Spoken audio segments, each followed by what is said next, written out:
Mas aí, eu acho que a gente tem que ter... A gente já falou muito sobre esse jogo de ontem, mas depois eu andei olhando de novo alguns lances e tal, e tem algumas coisas que a gente tem que avaliar.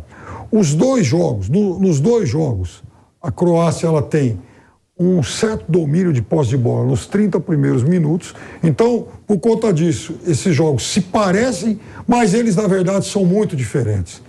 Contra o Brasil, a Croácia conquistou esse protagonismo especialmente naqueles 30 primeiros minutos ali, e quase que no primeiro tempo todo. Ela conquistou. Ela surpreendeu o Brasil. Por quê? Porque ela adotou uma estratégia de domínio de posse de bola que também passa a ser uma estratégia defensiva. Ela sabia que ela não podia deixar o Brasil ter essa iniciativa, pressionar, porque o time do Brasil é melhor. Então, o que fez a Croácia? Ela usou a posse de bola como uma estratégia de defesa. Não foi, por exemplo, um domínio criativo. A Croácia não criou nenhuma grande oportunidade de gol, mas ela impediu que o Brasil fosse lá e criasse as dele. Então, isso foi inteligente. No caso do jogo de ontem, não. A Croácia teve mais posse de bola nos 30 primeiros minutos, mas por conta de uma estratégia argentina que viu o jogo da véspera, aquelas que viu a Croácia na fase anterior e falou, opa, calma aí, vamos atrair esses caras e vamos buscar contra-ataque. E como é que saem os dois primeiros gols argentinos em jogadas de contragolpe contra uma Croácia que estava muito mais aberta do que o normal. Mas se o Brasil tem mais time que a Argentina, igual você falou, então é questão de organização. Você citou agora os contra-ataques e tal, é questão da parte técnica. E a gente tem que dizer aqui, Vanderlei, Piperno, daqui a pouquinho Mauro Betting, Mauro César Pereira, também o Pilhado vai estar conosco nessa edição do Bate Pronto, porque, assim, o Scaloni, eu acho que ele não tem o currículo do Tite. Inclusive não conquistou nenhum grande título antes de assumir a Argentina, conquistou a Copa América agora, chegou com moral nessa Copa do Mundo, leva a Argentina para uma decisão e o Tite já chegou na seleção brasileira com um currículo mais vasto, né, do que o do Scaloni. Mas está aí, o Scaloni, que era auxiliar do Sevilha, que era auxiliar nessa seleção da Argentina, ele encontrou alternativas para passar por essa Croácia. Ele encontrou uma maneira de jogar, de fazer 3 gols nessa Croácia, jogando super bem. E a Argentina hoje, a gente tem que dizer, o Messi faz toda a diferença, mas tem uma organização, tem um conjunto que está fazendo toda a diferença nessa Copa do Mundo do Catar. Então, será que faltou organização para o Brasil nessa partida contra a Croácia, já que o Piperno disse que tem mais time do que a Argentina? Bom, primeiro que o Scaloni é tudo isso que você falou e ele é ele tem currículo muito inferior a qualquer outro técnico dessa Copa do Mundo e especialmente em relação aos seus antecessores. Mas até escrevi um tweet sobre isso hoje. Os fãs do Bielsa que me perdoem, mas ele tinha uma belíssima geração e não deu conta nem de ganhar a Copa América contra a seleção reserva do Brasil. O Sampaoli, insensado aí por muita gente, foi o fiasco que todo mundo viu. O Pekerman tinha o início do Messi e o fim da geração Riquelme e ótimos jogadores e tinha o domínio de um jogo de quartas de final contra a Alemanha e jogou tudo fora e perdeu aquela Copa do Mundo. Aí vem o estagiário Scaloni. Pô, quem é esse cara? Ele não tem nenhum... Ele não dirigiu nenhum time principal na carreira toda. Como é que alguém vai dar a seleção argentina, uma seleção desse tamanho, para um estagiário? E, aliás, eu pensava assim. E, de repente, o cara estabelece a maior série invicta da história do futebol argentino, quebrado, aliás, pela Arábia Saudita, ganha a Copa América derrotando o Brasil no Maracanã, tarefa para poucos, e vem para uma Copa do Mundo e já é finalista. E aí você vai observar o que o Scaloni fez nessa Copa toda. Perde na estreia, a Argentina joga mal, caiu na armadilha lá do Hervé Renard, o técnico da Arábia Saudita, mas a Argentina que bate o México na segunda rodada, vitória fundamental, é uma Argentina com 5 titulares que não jogaram ontem. Então ele foi mudando o time, ele foi entendendo o que era a Copa do Mundo e foi adequando o seu time às necessidades do torneio, aos adversários e também corrigindo falhas. Técnico de Copa do Mundo, ele tem que pensar rápido. Técnico de Copa do Mundo não pode ser aquele ortodoxo que quer começar e terminar a competição jogando da mesma forma e com o mesmo time. Então, nesse sentido, o ousado estagiário Lionel Scaloni ele acaba sendo uma espécie de herói acidental da seleção argentina. O que eu acho, Vanderlei, é que a gente esperava que o Brasil fizesse o que a Argentina fez ontem contra a Croácia e acabou não acontecendo. A Argentina viu o jogo, né? Ela teve essa chance de acompanhar a eliminação do time brasileiro.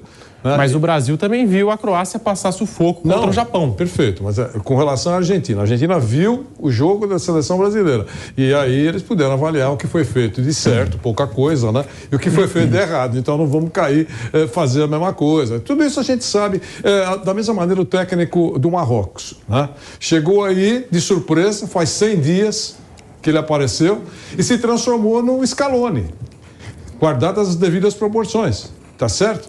Ele já fez o comercial dele. Ele vai sair dessa Copa do Mundo muito mais engrandecido do que entrou. Tá certo? Imagine se ele for para a final. Imagine se ele for vice-campeão, campeão, não importa. Ele já fez o comercial dele. Né? O Marrocos ficou entre as 4 seleções finalistas da Copa do Catar. E ele tem 100 dias de trabalho. Então, claro que é exceção, tem que ter tempo mesmo para trabalhar. A gente sabe de tudo que o Brasil fez de errado. Mesmo que tivesse passado pela Croácia, mesmo que chegasse para disputar o título, eu acho que tem que sempre que discutir aquilo que não funcionou. É verdade que título esconde tudo. A gente sabe, todos aqui sabem, e vocês que nos acompanham sabem, tá certo? Se o Brasil não tivesse sido campeão em 94, o Romário não estaria na cabine do comandante, com a bandeirinha do Brasil pousando no Rio de Janeiro, que o avião não teria trazido 200 toneladas de contrabando. A gente sabe de tudo isso. Vitória apaga tudo. Agora, mas mesmo assim, o futebol deveria ser discutido. No caso do Brasil, tudo vai ser discutido e tem que ser discutido mesmo. Entre outros assuntos, os últimos 6 anos, as convocações, os esquecidos nas convocações ao longo de toda essa caminhada, a falta de desempenho, mais um ótimo número, impecáveis números, mas falta de desempenho. O Google está aí, é só pegar a opinião de todo mundo para saber o que se falava na época. Alguns até suspiraram o tempo todo, eu não nego isso, mas outros observaram isso. Olha, vencer é ótimo, tem sabor doce, mas o desempenho está muito fraco. Tudo isso foi dito. Uma vez ou outra o time brilhou. Uma vez ou outra jogou bem. Mesmo assim, você tem que considerar os adversários, né? Isso é extremamente importante. Aí veio a Copa do Mundo, que vamos atualizar a crítica. Na Copa do Mundo, ela não arrancou suspiros em nenhum momento. Para muitos, o primeiro tempo do primeiro jogo foi exuberante, mas não arrancou suspiros, para mim, o tempo todo. Eu cometi muitos erros ao longo desses 6 anos, erros de avaliação. É diferente de outros que só acertaram, eu sei disso. Só acertaram, nunca ninguém falou nada errado, mas eu cometi muitos equívocos. O mais recente foi ter minimizado a derrota contra Camarões. Eu confesso, eu não deveria ter minimizado. Muita gente minimizou, mas eu quero só assumir a minha parte, certo? Eu minimizei a derrota contra Camarões, digamos, envolvido, caí na armadilha de entender que foi muito bom poupar os jogadores, que foi muito bom. Eu defendi muito, hein? Até o goleiro. Muda tudo, porque a gente tem que ver o que esses caras podem fazer. Puxa vida, será que só eu que estou errado? Porque todo mundo fala que nós temos 3 seleções, até os técnicos adversários. O Brasil é um celeiro de craques, brotam talentos, né?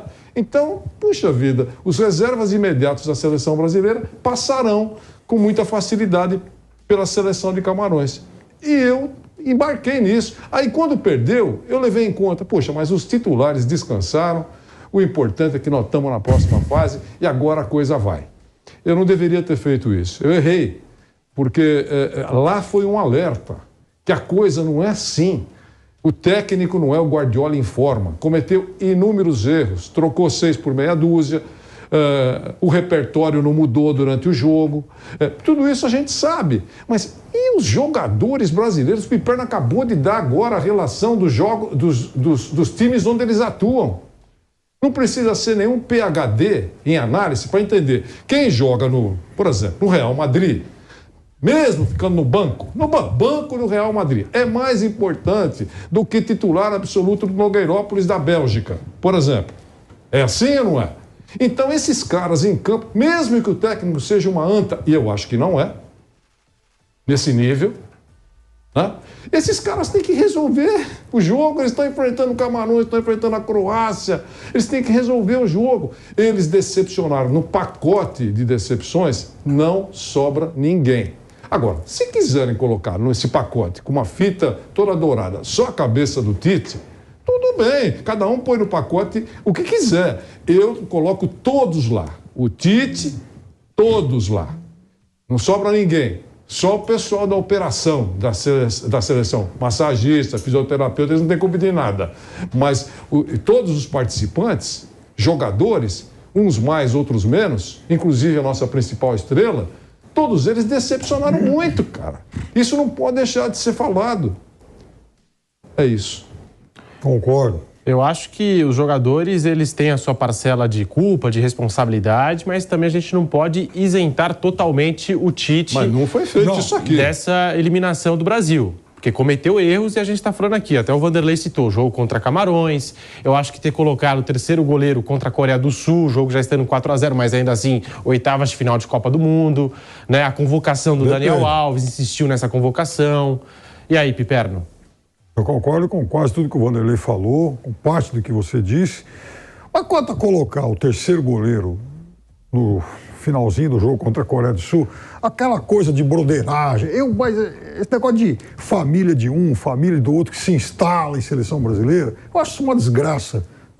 Eu gosto, às vezes o cara não olha um para o outro, estava lá, enfim, a seleção da França já teve muito disso. Só que tem uma coisa. O cara vai lá, na hora que entra em campo, ele resolve. Ah, mas ele não é meu amigo, o técnico é uma mala e não sei o quê.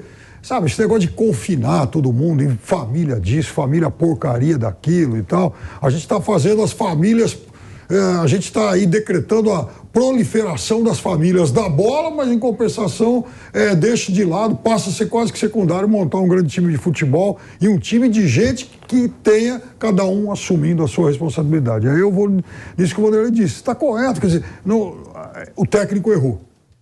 O crítico, Fábio Piperno, aqui errou um monte de coisa, porque inclusive, antes da Copa do Mundo, quando sai a lista lá para os convocados, fala, eu gostei de 24 dos 26. E hoje, pensando bem, eu acho que eu superestimei aí, né, essa coisa toda, porque eu acho que dava para contestar mais algumas coisas. Mas então a gente errou enquanto crítico. Embora, da derrota para a Copa América até o início da Copa do Mundo, eu continuo achando que o Tite trabalhou muito bem. E o Tite criou novas alternativas, variações. E aí, quando começa a Copa do Mundo, falei, puxa vida, o trabalho do Tite evoluiu muito em relação, por exemplo, a 2018, quando ele se apegou a algumas ideias e foi com elas até o fim. Só que começa a Copa do Mundo, parece que ele reincorporou o Tite de 18. Esse é o problema. Eu acho que até ali, porque não é só a questão de que, puxa vida, um gol que desviou em alguém a 4 minutos do final faz com que vocês tenham que mudar toda a avaliação. Não. Aqui foi dito, por exemplo, que a seleção nem sempre jogou bem na primeira fase. Tem esse detalhe do jogo contra Camarões. Eu acho que essa história lá da broderagem, ter que jogar todo mundo, não é assim. Ou pelo menos não deve ser assim sempre. Um outro caso e tal, mas não essa troca aí de baseada. Aí alguém vai dizer, mas a França fez isso contra a Tunísia. Fez.